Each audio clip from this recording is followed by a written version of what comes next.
Hey guys, tonight we're diving into the wild, untamed heart of the Wild West, where the sun scorches your skin by noon and the dust clings to your boots like a second shadow.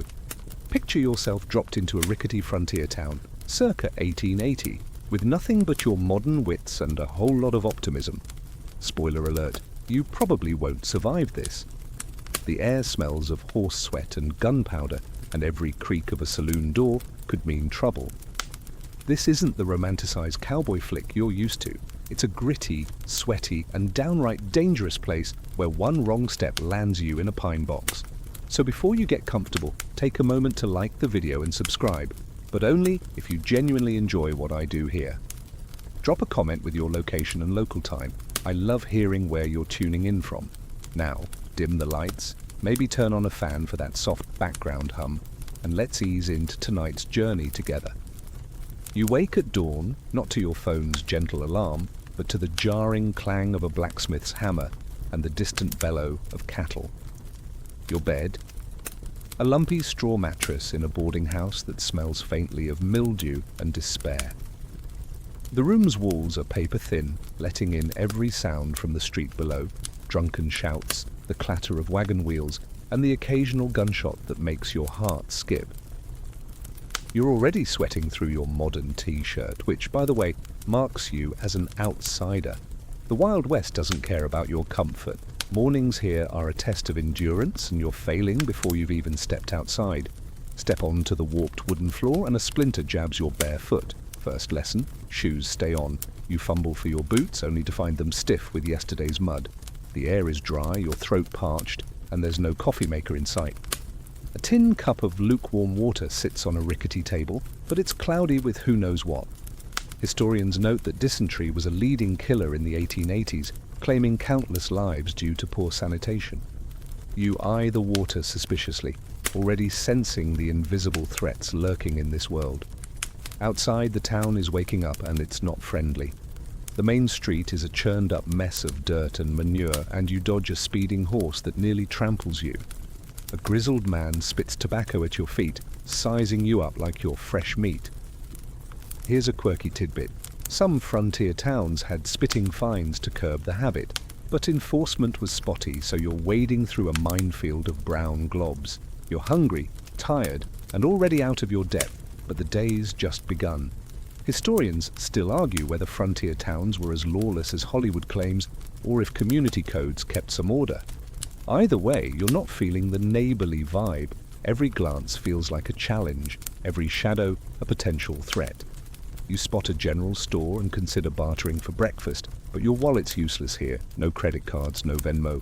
Maybe you've got a watch to trade, but good luck haggling with a shopkeeper who's packing a 6-shooter. Joke break. Why'd the cowboy sleep with his boots on? Because the floorboards had more splinters than his ex's heart. You're not laughing, though, because your foot's still throbbing, the sun's climbing, and the heat's already oppressive, baking the street into a dusty haze. You're starting to realize survival here isn't about grit, it's about luck, and yours is running thin. You shuffle toward the promise of food, hoping to make it through the morning without a fight, a fever, or worse. But the Wild West has other plans, and they don't include a cozy brunch. You're still reeling from that splinter in your foot, hobbling through the dusty street when your stomach growls loud enough to rival a coyote's howl. Breakfast is your next hurdle, but the Wild West isn't serving avocado toast. You spot a dingy eatery, its sign barely legible, promising grub for a price. Inside, the air's thick with the smell of grease and something you hope is coffee.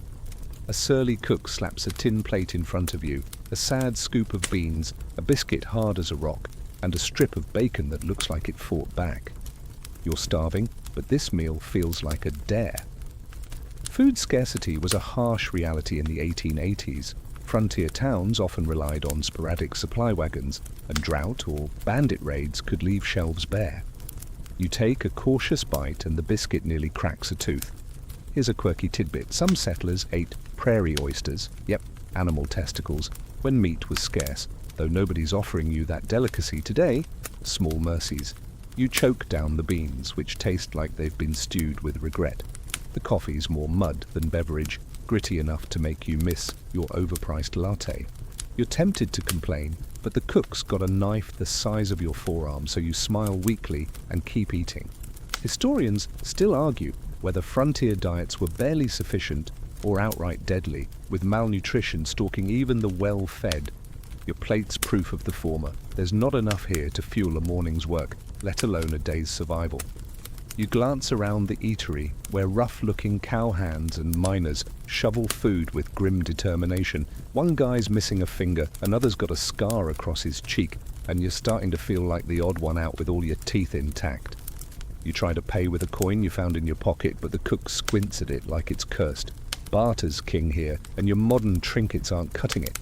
You offer your watch, but he scoffs. Time's less valuable than a sack of flour. Joke break. Why'd the cowboy trade his horse for beans? Because even his horse was sick of his cooking. You're not trading anything yet, but you're already calculating what you'd give for a second helping. The eatery's buzzing with talk of a cattle drive passing through, which means the town's about to get rowdier. You overhear whispers of a drought drying up local crops, making every bite on your plate a luxury. You're still hungry, but the cook's eyeing you to leave, and you don't want to test his patience. You step back into the street, the sun now high enough to make you sweat through your shirt. Your stomach's still rumbling, and you're wondering if you can stomach hunting later, or if you'll have to. The reality of food in the Wild West hits hard. It's not just about finding something edible, it's about avoiding what might kill you. Spoiled meat, weevil-infested flour, and questionable stews were common, and you're lucky this meal hasn't sent you running for a non-existent outhouse. You pass a kid selling apples from a crate, but they're small, bruised, and cost more than your pride. You're starting to see why folks here look so lean. Survival's a calorie deficit you can't outrun. As you leave the eatery, a horse snorts nearby, kicking up dust that sticks to your damp skin. You're already missing the comforts of home, but there's no time to sulk. The day's moving fast, and you've got to keep up or get left behind. You tuck away the memory of that awful biscuit, knowing you'll need every ounce of grit to face what's next. You're still picking bean grit from your teeth, trudging through the sun-baked street, when you realize your modern clothes are a disaster. Your t-shirt's soaked, sticking to you like a second skin, and your sneakers are caked in mud that smells suspiciously like manure. The Wild West demands a different wardrobe, and you're woefully underdressed. You duck into a general store, hoping to blend in, but the shopkeeper's glare says you're as out of place as a smartphone in a saloon. He points you to a pile of heavy wool trousers, stiff cotton shirts, and leather vests that look like they weigh as much as you do. In the 1880s, clothing wasn't just fashion, it was survival gear, designed to withstand blistering days, freezing nights, and the occasional bar fight. You try on a pair of trousers, and they're so stiff you can barely bend your knees. Here's a quirky tidbit. Some cowboys wore woolies, sheepskin chaps, so hairy they doubled as a bear costume, perfect for scaring off wolves or nosy neighbors. You're handed a wide-brimmed hat that smells like someone else's sweat, and a pair of boots so heavy they feel like anchors. The shopkeeper demands a steep price, cash or trade, no exceptions. You part with your sneakers, which he eyes like they're from another planet, and shuffle out feeling like you're wearing a furnace. The heat's climbing, and your new outfit traps every degree, making you long for air conditioning that doesn't exist. Historians still argue whether frontier clothing was practical or just a cultural badge, with some claiming the heavy layers were more about status than survival. Either way, you're sweating buckets, and the wool itches like a plague of fleas.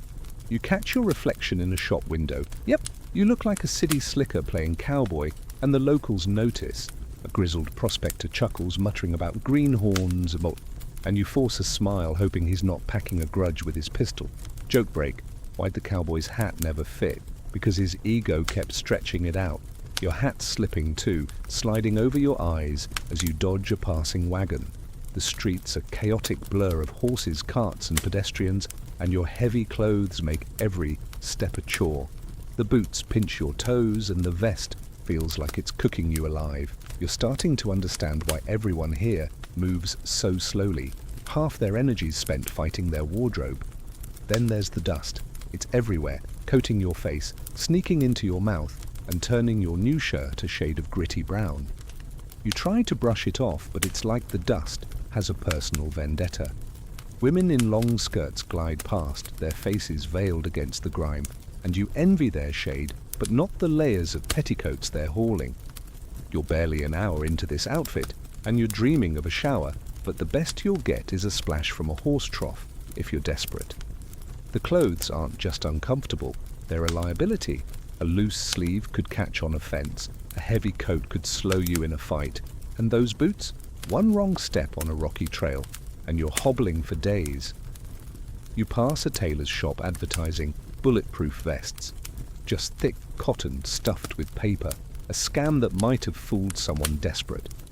You're tempted, but your pockets are empty, and the shopkeeper's already eyeing your shiny watch. As you stumble along, the weight of your new gear drags at your spirit. You're not just fighting the heat or the dust, you're fighting the Wild West's unforgiving dress code, where looking the part is half the battle, and you're losing. You glance back at the general store, wondering if you should have kept your sneakers. Too late now. The day's heating up, and you've got to keep moving, even if your boots feel like they're plotting revenge. You're sweating through your stiff wool trousers, the heavy boots chafing your feet, as you shuffle down the main street of this frontier town. The sun's relentless, and the dust clings to your face like a bad memory of that gritty biscuit from breakfast. Now you're facing a new challenge, navigating the lawless streets of the Wild West, where every corner feels like a gamble. The streets a chaotic mess, horses snort, wagons rattle, and men with hard eyes loiter outside saloons, their hands never far from their holsters. You're trying to keep your head down, but it's like walking through a minefield where the mines have trigger fingers. In the 1880s, many frontier towns lacked formal law enforcement. Sheriffs were often outnumbered, and vigilante justice filled the gaps. You spot a badge-wearing man across the street, but his scowl doesn't exactly scream, "friendly neighborhood cop."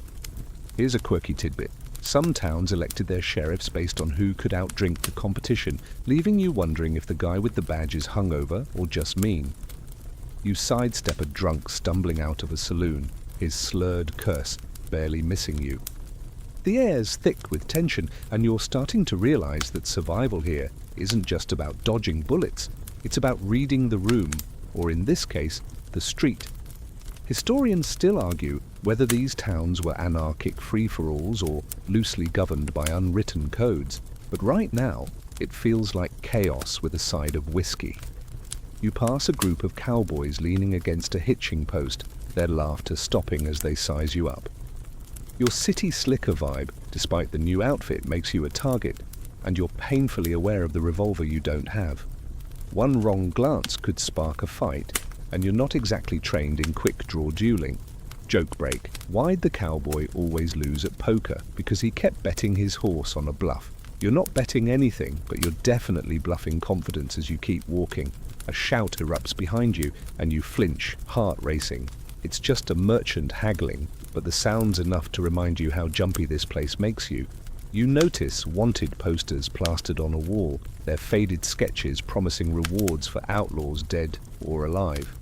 One face looks eerily like the guy who sold you your boots, and you wonder if you've already crossed paths with trouble. The street's a blur of faces, miners, gamblers, shopkeepers, and drifters, and you're trying to figure out who's harmless and who's itching for a fight. Then there's the noise. Dogs bark, a piano jangles from a saloon, and somewhere a hammer's pounding nails into what you hope isn't a fresh coffin. You're tempted to duck into a quieter alley, but alleys here are where deals go sour and knives come out. You stick to the main drag, weaving through a crowd gathered around a street preacher, yelling about sin. His eyes lock on you, and you hurry past, not keen on being his next sermon prop. The law's a slippery thing here. You overhear talk of a posse forming to chase a horse thief, and you're half expecting to be roped into it just for looking lost. Vigilantes don't ask for resumes, they hand you a rope and expect you to swing it. You're starting to see why folks here are so guarded. Trust is a luxury, and you're fresh out. Joke break. Why'd the outlaw move to town? He heard the jail served better food than the saloon. You're not laughing, though, because the jail's iron bars look way too close for comfort. As you near the end of the street, a gunshot cracks the air, and you freeze. Everyone else barely flinches. Another day, another dispute settled the hard way. You're shaking. Your modern nerves no match for this casual violence. The Wild West streets aren't just lawless, they're a test of nerve, and you're failing fast. You need water, rest, anything to steady you, but the day's not slowing down, and neither can you. You're still rattled from that gunshot echoing down the street, your heavy boots dragging through the dust as you try to shake off the Wild West's chaos. Your throat's parched, and the sun's beating down like it's got a personal grudge. Water's your next mission, but in this frontier town, finding a clean drink is like hunting for gold in a dry riverbed. You spot a wooden trough where horses are slurping, but the water's a murky green, buzzing with flies. You'd rather wrestle a cactus than sip that. In the 1880s, contaminated water was a silent killer. Cholera and typhoid swept through towns, spread by wells tainted with sewage or runoff. You're starting to see why folks here look so gaunt. Even the basics are a gamble. Here's a quirky tidbit. Some settlers drank prairie wine, a mix of river water and molasses, less for taste than to mask the smell of whatever was floating in it. You pass a saloon advertising whiskey, but you're not desperate enough to trade your last trinket for a shot of firewater yet. You ask a passing shopkeeper about water, and he points to a communal well in the town square. The bucket's crusted with grime, and the rope looks like it's been chewed by rats. You crank the handle, muscles burning, and haul up a pail of water that's suspiciously cloudy. Do you risk it? Your modern stomach screaming no, but dehydration's not exactly a better date. Historians still argue whether frontier water sources were mostly safe or ticking time bombs, with some claiming boiled water saved lives, while others say folks just got lucky. You're not feeling lucky. You dip a finger in the well water, and it smells like damp earth and regret. A kid nearby laughs, offering you a dented canteen for a price. You trade your pocket knife, hoping it's not a scam, and take a cautious sip. It's warm, metallic, but doesn't taste like instant death. Small victories, joke break. Why'd the cowboy carry a canteen? Because the river kept trying to poison him. You're not laughing, though, because the kid's already sprinting off with your knife, probably to swindle the next greenhorn. You clutch the canteen, rationing sips as you scan the square. A woman's filling a jug at the well, her face weary, and you wonder how many times she's rolled the dice on this water. The town's bustling, but there's no public fountain, no corner store with bottled water. Just this well, a few barrels, and whatever the saloon's pouring. You notice a creek just outside town, glinting in the sunlight, and consider hiking there.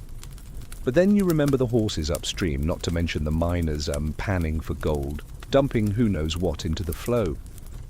You're starting to get why whiskey's so popular. It's safer than the water half the time. Your canteen's already half empty, and you're calculating how long it'll last. The heat's relentless, and every step in your heavy clothes makes you thirstier. You're tempted to splash some water on your face, but you can't afford to waste a drop. A man stumbles by, coughing hard, his face pale. You back away, wondering if it's the water or something worse. Disease spreads fast here, and you're not exactly vaccinated for the 19th century. You tuck the canteen close, dodging a wagon that sprays dust in your face. The grit sticks to your lips, and you're spitting it out, wishing for a cold shower. Joke break. Why'd the town's well go dry? It heard what folks were saying about its taste. You're not smiling, because the well's your only lifeline, and it's looking less friendly by the minute. You're learning fast. Water's not just scarce, it's a battlefield. Every sip's a choice between thirst and sickness, and you're not sure which is worse. The day's wearing on, and you've got to keep moving, but your canteen's a fragile shield against the Wild West's hidden perils. The doctor, a wiry man with a stained apron, squints at your hand through smudged spectacles. He mumbles about bad humors and pulls out a rusty lancet. Your modern brain screams sterilization, but the only cleaner here is a jug of moonshine on the shelf. He offers to cut out the splinter for a coin you don't have, so you barter your last trinket, a shiny keychain, and brace yourself. Historians still argue whether frontier medicine was mostly placebo or outright harmful, with some claiming herbal remedies worked, while others point to sky-high mortality rates. You're not betting on herbs as the doctor sloshes whiskey on your hand, calling it antiseptic. The sting makes you wince, but you're more worried about the Lancet's last patient. He digs in and you grit your teeth, the pain sharp but quick. He wraps your hand in a rag that's seen better days, and you're out the door, hoping you've dodged infection. Joke break. Why'd the cowboy visit the doctor? He kept coughing up dust instead of courage. You're not laughing because your hand's throbbing and you're picturing gangrene. You pass a woman selling miracle tonic from a wagon, claiming it cures everything from fever to bad luck. You're tempted, but the bottle's label looks like it was written in desperation, and you've already traded too much today. The street's buzzing with folks nursing their own ailments, limps, coughs, and bandaged limbs, and you realize sickness here is as common as dust. If your splinter's bad, a real injury would be worse. A broken leg could mean amputation with a saw and no anesthesia, or a fever could land you in a pest house where you're left to sweat it out. Or not. You're starting to miss urgent care and antibiotics, things you took for granted. Even a toothache could be a nightmare. Dentists here yank teeth with pliers, and you're not keen on smiling through that. Joke break. Why'd the miner fear the dentist? He didn't want his gold teeth panned out. You're not smiling because your hand's pulsing, and you're wondering if that rag was clean. You shuffle toward the saloon, hoping for water or rest, but the crowd's rough, and you're wary of bumping into someone with a grudge, or worse, a cough. The Wild West's medical scene isn't just primitive, it's a roll of the dice with your life on the line. You tuck your bandaged hand close, dodging a horse that nearly clips you. Every step's a reminder that staying healthy here is as tough as staying alive. You're praying your luck holds, but the day's not done, and the frontier's got more ways to break you. Your hand's throbbing under its grimy bandage, and the dusty street feels like it's conspiring to trip you as you weave through the frontier town's chaos. You're parched, aching, and still reeling from that so-called doctor's lancet. But the Wild West doesn't offer timeouts. Now you're facing a new gauntlet. Social survival in a place where one wrong word can land you in a duel or a ditch. You spot a saloon, its swinging doors creaking like they're daring you to enter. Inside, it's a haze of cigar smoke, whiskey fumes, and tense laughter. The saloon's the heart of frontier socializing, where deals are struck, fights are started, and reputations are made or broken. Historical records show saloons were central to 1880s town life, doubling as meeting halls, gambling dens, and sometimes courtrooms. You're just looking for a drink of water, but stepping inside feels like signing up for a high-stakes poker game. Here's a quirky tidbit. Some saloons served coffin varnish, a whiskey so harsh it was rumored to double as embalming fluid. You approach the bar, trying to look casual, but every eye in the room tracks you. The bartender, a burly guy with a scar across his knuckles, grunts and slides you a glass of something murky. You ask for water, and he laughs like you've insulted his mother. You sip the drink, definitely not water, and it burns like regret. You're trying to blend in, but your modern manners are a dead giveaway. You nod at a cowboy, and he spits tobacco at your feet, a warning to mind your place. Historians still argue whether saloon culture was a rough democracy or a powder keg, with some saying it fostered community, while others point to the daily brawls. You're leaning toward powder keg as you notice a card game in the corner where a gambler's accusing another of cheating. Hands hover over pistols, and you edge away, heart pounding. Saloon etiquette's a minefield. Don't stare too long, don't talk too loud, and never, ever bump someone's drink. You're already failing, brushing past a miner who snarls like you've stolen his claim. Joke break. Why'd the cowboy avoid the saloon? He kept losing at cards and his dignity. You're not laughing because you're trying not to spill your drink while dodging glares. You spot a piano player hammering out a tune, but the music's drowned by a shout. Someone's drawn a knife over a spilled beer. You freeze, wondering if you should bolt, but the doors are too far, and running marks you as weak. You're learning fast. Survival here means reading people as much as dodging bullets. You try to make small talk with a barmaid, hoping for an ally, but she's all business, her eyes scanning for trouble. You ask about the town and she mutters about a recent shooting over a card game gone sour. You're not sure if it's a warning or just gossip, but you're keeping your hands visible. The saloon's a microcosm of the Wild West. Everyone's armed, everyone's suspicious, and you're one wrong move from being the next story. Joke break. Why'd the gambler bring a ladder to the saloon? He heard the stakes were high. You're not smiling because the tension's thicker than the smoke, and you're itching to leave. You finally get a glass of water, cloudy but better than whiskey, and gulp it down, remembering that well from earlier. You're trying to look tough, but your bandaged hand and dusty clothes scream outsider. A drunk stumbles into you and you apologize. Big mistake. He squares up, slurring about respect, and you're scrambling for words to defuse him. The bartender intervenes, but not before you've aged a decade from stress. You slip out, heart racing, the saloon's noise fading behind you. The Wild West social scene isn't just tricky, it's a tightrope, and you're wobbling bad. You stumble out of the saloon, your heart still hammering from that drunk's glare, the taste of that murky water lingering like a bad omen. The streets no less forgiving, dust swirling around your boots as the sun dips lower, casting long shadows that make every passerby look like a threat. You're bone-tired, your bandaged hand aching, but the Wild West doesn't care. It's got another test lined up: wildlife. You're not just dodging outlaws or bad water now. The frontier's crawling with creatures that see you as lunch or a nuisance. Historical records show that settlers faced constant threats from animals.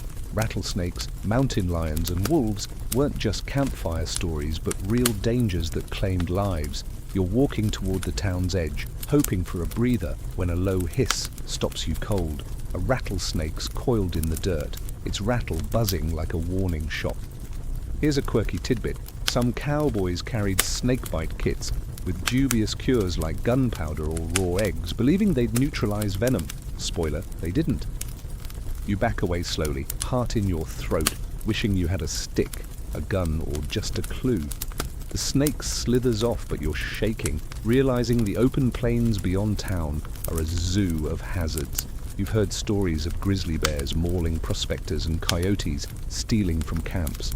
You're not equipped for this. Your modern life didn't prep you for dodging fangs or claws. Historians still argue whether wildlife or humans posed the bigger threat in the Wild West, with some saying animal attacks were exaggerated while others point to graves marked by bear maulings. You're not taking chances.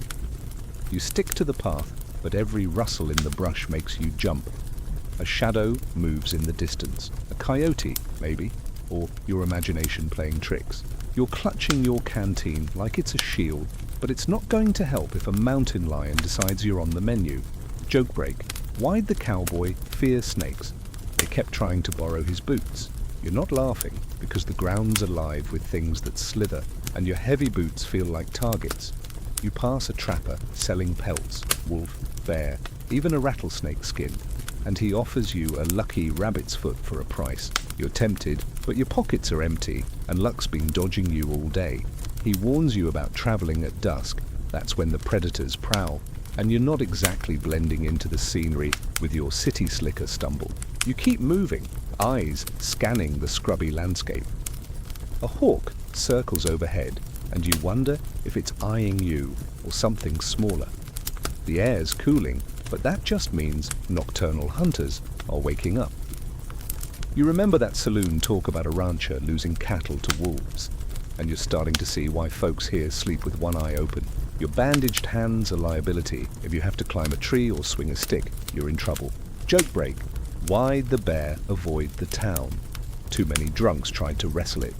You're not smiling because you're picturing yourself as the bear's next sparring partner. You spot a campfire flickering outside town, a group of travelers huddled around it. They've got rifles propped nearby, and you're tempted to join them for safety, but strangers here aren't always friendly, and you're not sure if you're trading wildlife risks for human ones. You decide to head back toward town, stepping carefully to avoid more snakes. Every snap of a twig feels like a countdown to disaster. The Wild West's wildlife isn't just a backdrop, it's a constant creeping threat, and you're learning fast that nature here doesn't play nice. You're praying for the safety of town, but the day's not done, and the frontier's got more ways to keep you on edge. You're hurrying back toward town, the rattlesnake's hiss still echoing in your mind, your bandaged hand throbbing as you grip your nearly empty canteen. The sun's dipping low, painting the sky orange, but the Wild West doesn't slow down for pretty sunsets. It's time to move, and you're roped into a new challenge: travel. You've been drafted to ride along with a stagecoach heading to a nearby trading post because standing still in this town feels like begging for trouble. The coach is a rickety wooden box on wheels, pulled by 4 horses that look as tired as you feel. Historical records show stagecoaches were vital for connecting frontier towns in the 1880s, but they were also prime targets for bandits and prone to accidents on rough trails. You climb aboard, wedged between a sour-smelling merchant and a woman clutching a cage of squawking chickens. The driver cracks his whip and you're off, jolting over ruts that rattle your bones. Here's a quirky tidbit. Some stagecoach drivers chewed tobacco to stay awake, spitting so often the road was slick with it. Gross, but effective. The ride's brutal, each bump slamming you into the merchant, who grumbles about greenhorns. You're trying to stay calm, but the trail's a nightmare of rocks and dust, and you're gripping the seat to avoid flying out. The driver shouts about bandits hitting this route last week, and you notice the shotgun rider scanning the horizon, his weapon ready. Your heart's racing. Your modern road trips never involve dodging bullets. Historians still argue whether stagecoach travel was a daring necessity or a reckless gamble, with some claiming it built the West, while others point to the wrecked coaches littering trails. You're leaning toward gamble as the horses lurch forward, nearly tipping the coach into a ditch. You're not built for this. Your back's screaming, and the chickens are louder than your thoughts. Joke break. Why'd the stagecoach driver quit? He got tired of passengers screaming louder than his horses. You're not laughing because you're one of those passengers, clutching the seat as the coach hits another rut. Dust pours through the open windows, coating your face, and you're coughing, remembering that cloudy well water you dodged earlier. The merchant mutters about Apaches raiding nearby, and you're not sure if he's serious or just messing with you.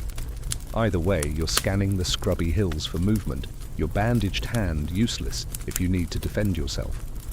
The shotgun rider barks at everyone to stay low, and you're suddenly very aware you're unarmed. The trail narrows, and you pass a wrecked wagon, splintered wood, scattered goods, and no sign of survivors. Your stomach twists. The driver yells about a steep descent ahead, and the coach picks up speed, wheels creaking like they're about to snap.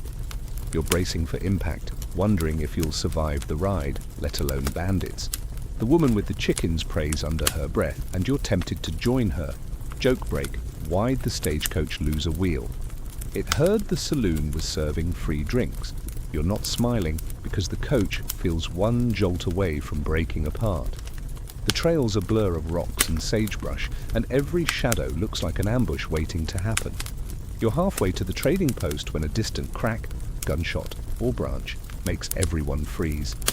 The shotgun rider cocks his weapon, and you're praying it's just a hunter.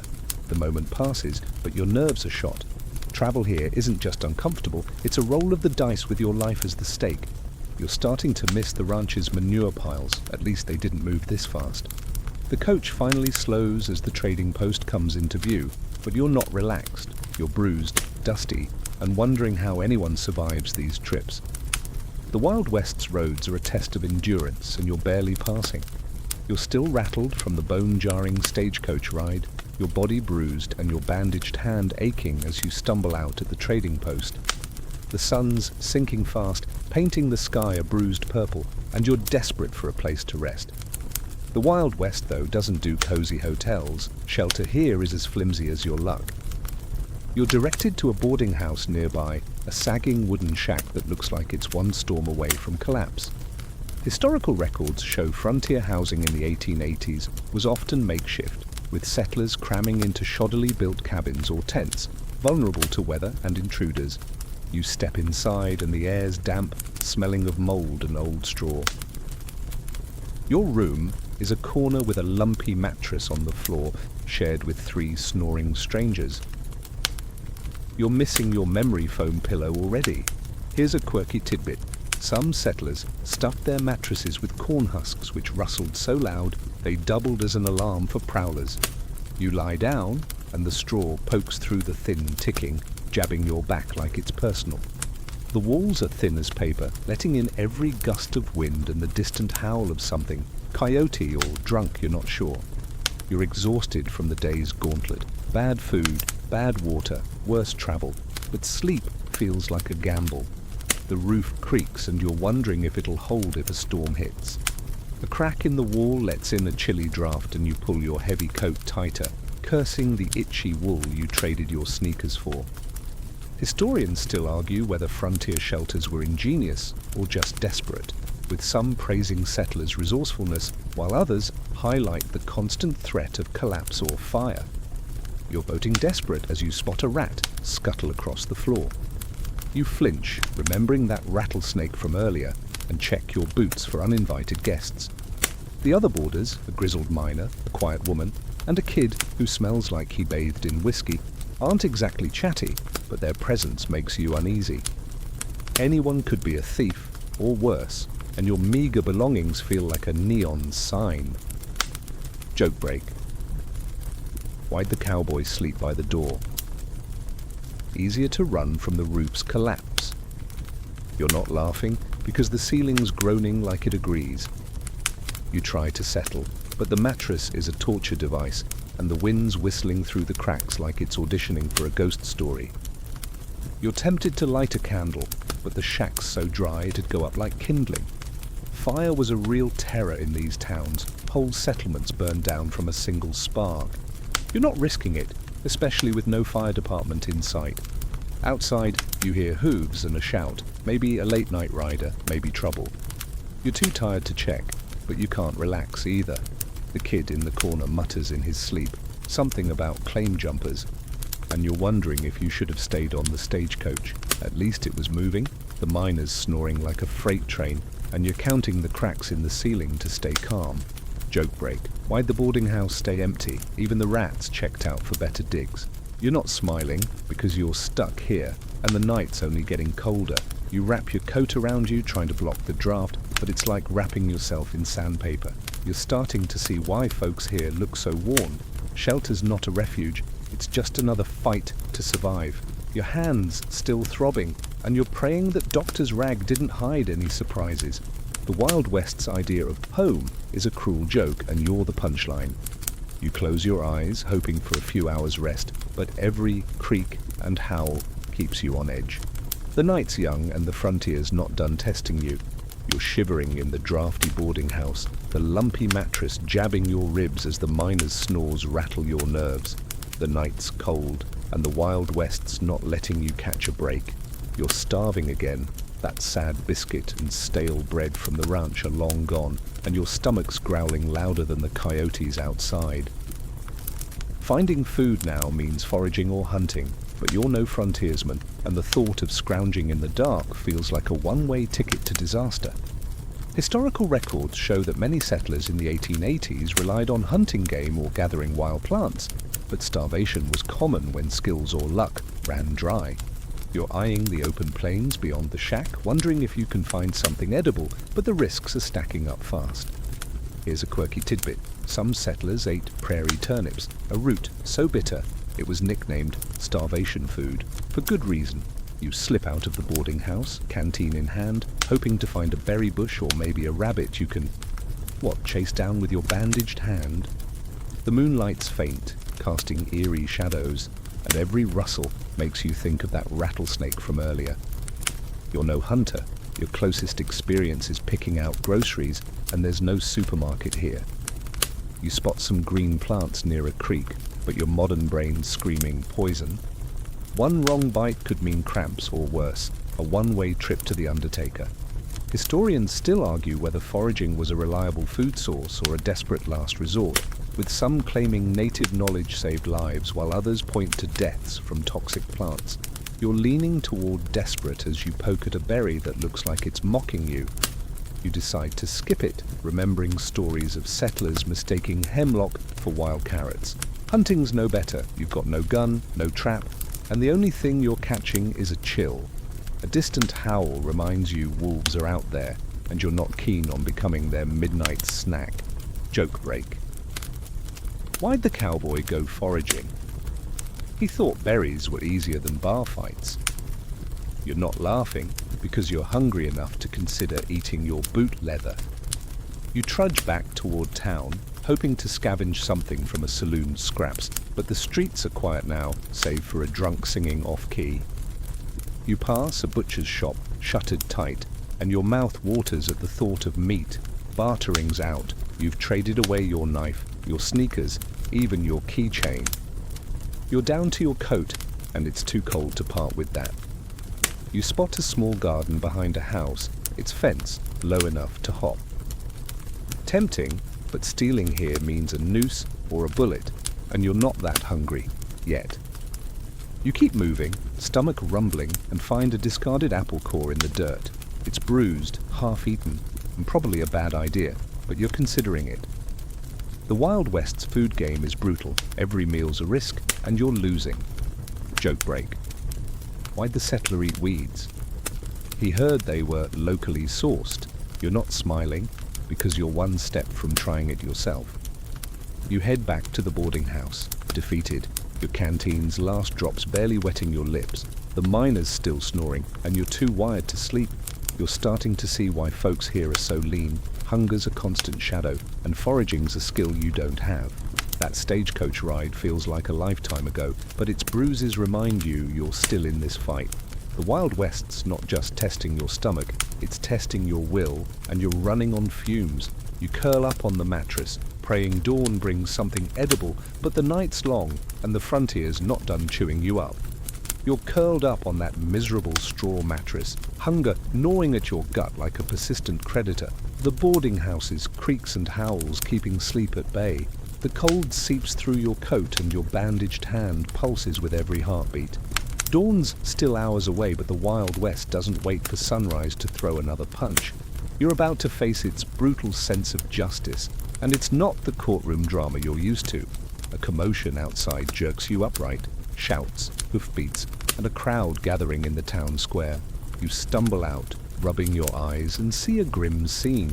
A man's being hauled toward a makeshift gallows, rope swinging in the morning breeze. Historical records show that frontier justice in the 1880s was swift and often public, with hangings for crimes like horse theft or murder drawing crowds like morbid festivals. You're frozen, watching the condemned man struggle, his face pale as the dust underfoot. Here's a quirky tidbit. Some towns let spectators bid on the rope after a hanging, turning justice into a grim souvenir market. The crowd's a mix of grim-faced ranchers, jeering drunks, and wide-eyed kids, all buzzing with a mix of fear and excitement. You're trying to blend in, but your modern sensibilities are screaming, this isn't justice, it's a spectacle. The sheriff, a grizzled man with a badge pinned crooked, reads out the charge. Cattle rustling. The penalty's death, no trial, no appeal. You're wondering if the guy's guilty or just unlucky, but nobody's asking questions. The rope tightens and you look away, stomach churning worse than after that saloon's whiskey. Historians still argue whether vigilante justice was a necessary evil or a lawless power grab, with some saying it kept order, while others call it mob rule. You're leaning toward mob as the crowd cheers, and you spot a familiar face. The drunk from the saloon, now sober and shouting for blood. You're keeping your distance, your bandaged hand tucked under your coat, hoping nobody mistakes you for trouble. The gallows creak, and the deed's done, the crowd dispersing like it's just another Tuesday. You're shaking, realizing a wrong move, stealing an apple, bumping a cowboy, could put you in that noose. Joke break. Why'd the outlaw confess so fast? The rope was a better listener than the sheriff. You're not laughing, because the gallows shadow feels too close. You shuffle back toward the boarding house, passing a wanted poster flapping in the wind. It's a reminder, justice here doesn't care about evidence or intent. You're replaying every interaction, the shopkeeper, the saloon drunk, even that kid who took your knife, wondering if you've made enemies without knowing. The Wild West moral code is a tightrope and you're wobbling. You spot the sheriff now, cleaning his revolver like it's a morning ritual. He eyes you and you nod, hoping it's the right move. Etiquette here is life or death, and you're still learning the rules. A woman nearby whispers about a lynching last month, some poor soul accused of cheating at cards. You're starting to see why folks keep their heads down and their guns close. Joke break. Why'd the cowboy carry a law book? He thought it'd stop bullets better than paper.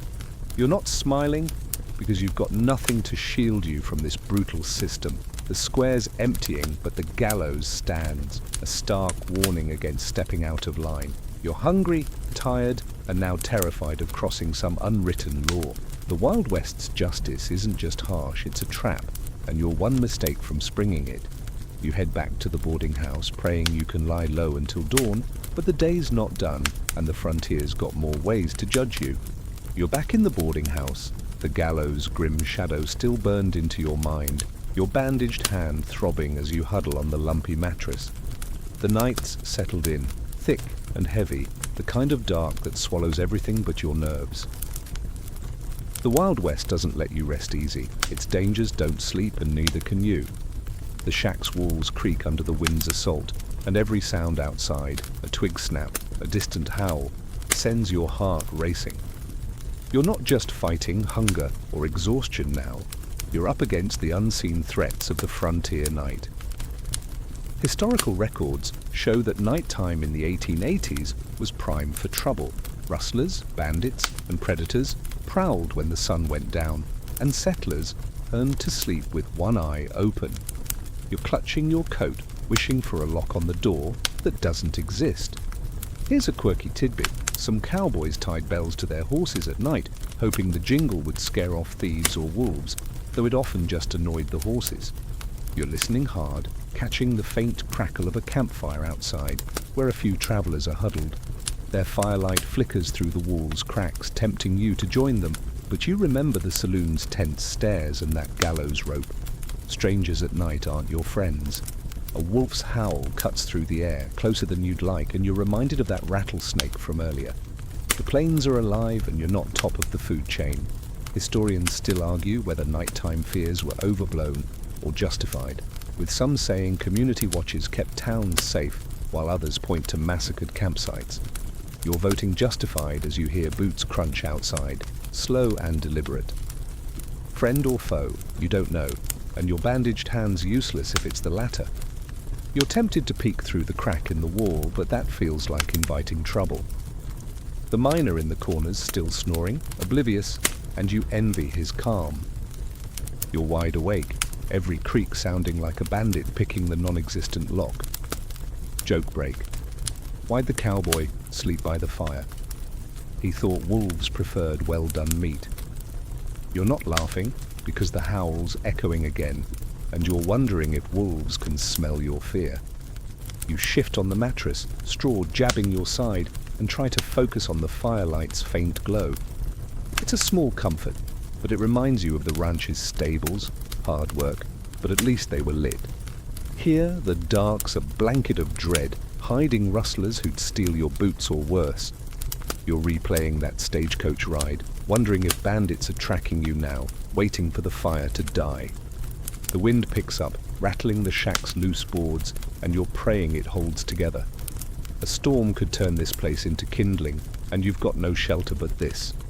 You hear a shout from the campfire, maybe a warning, maybe just a drunk. And you tense, gripping your empty canteen like it's a weapon. Joke break. Why'd the bandit work nights? Better shadows for stealing your soul.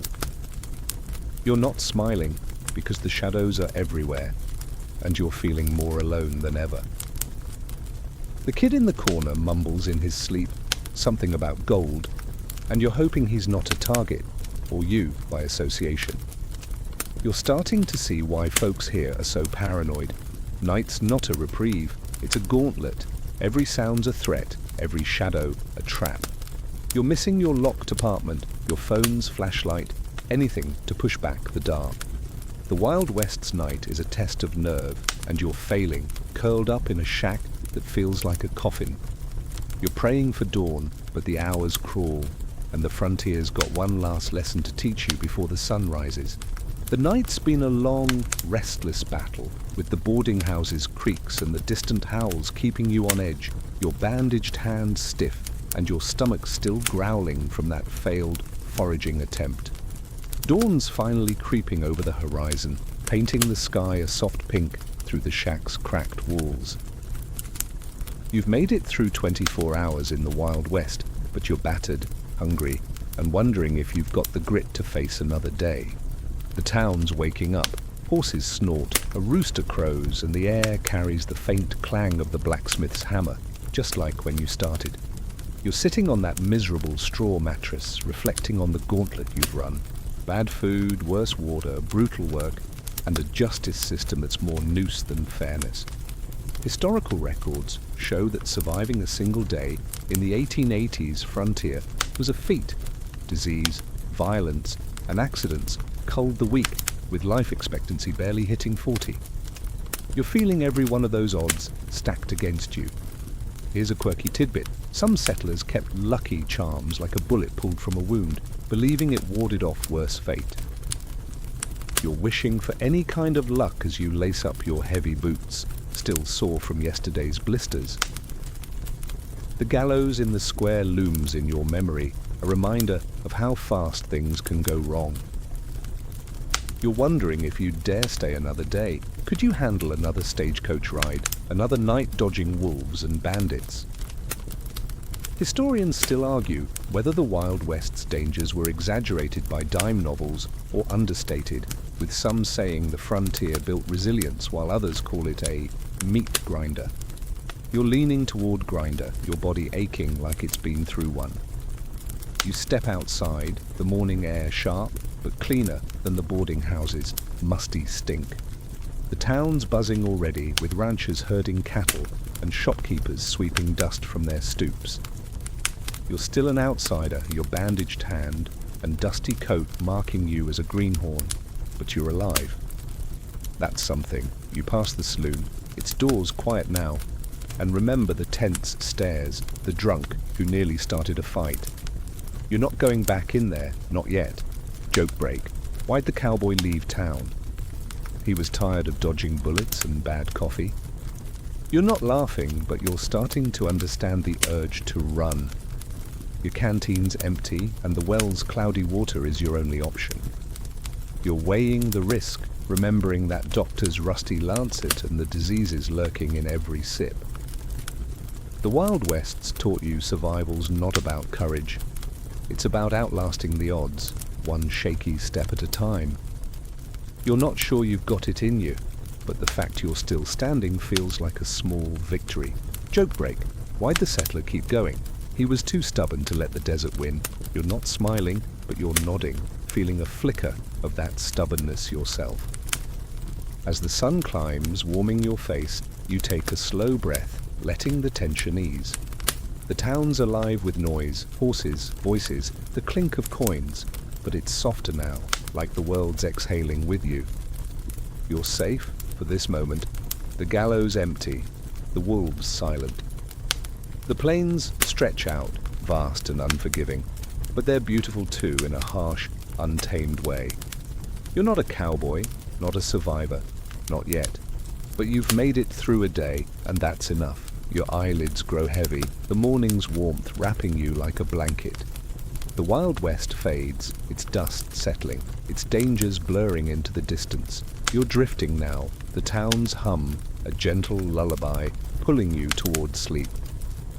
Let the frontier's chaos slip away, just for now, as you sink into a calm, quiet rest. The creak of the saloon doors, the howl of the night's wolves, the jolt of that stagecoach, they're slipping away now like dust carried off by the prairie wind. You're safe, wrapped in the quiet of this moment, the frontier's harsh edges softening, the straw mattress, the gritty beams, the snake's hiss. They're just echoes, fading, you sink deeper into calm. Your breath slows, matching the gentle rhythm of a desert breeze, each exhale carrying away the weight of survival. The town's waking, but you don't have to. You've outlasted the Wild West's trials at least for one day, and that's enough to let your shoulders loosen, your hands unclench. The horizon's endless, but it's not calling you now. Let it wait. Picture the vast plains, their golden grasses swaying, the sky stretching wide, a canvas of pinks and purples that don't demand anything from you. You're not running from bandits or rationing cloudy water.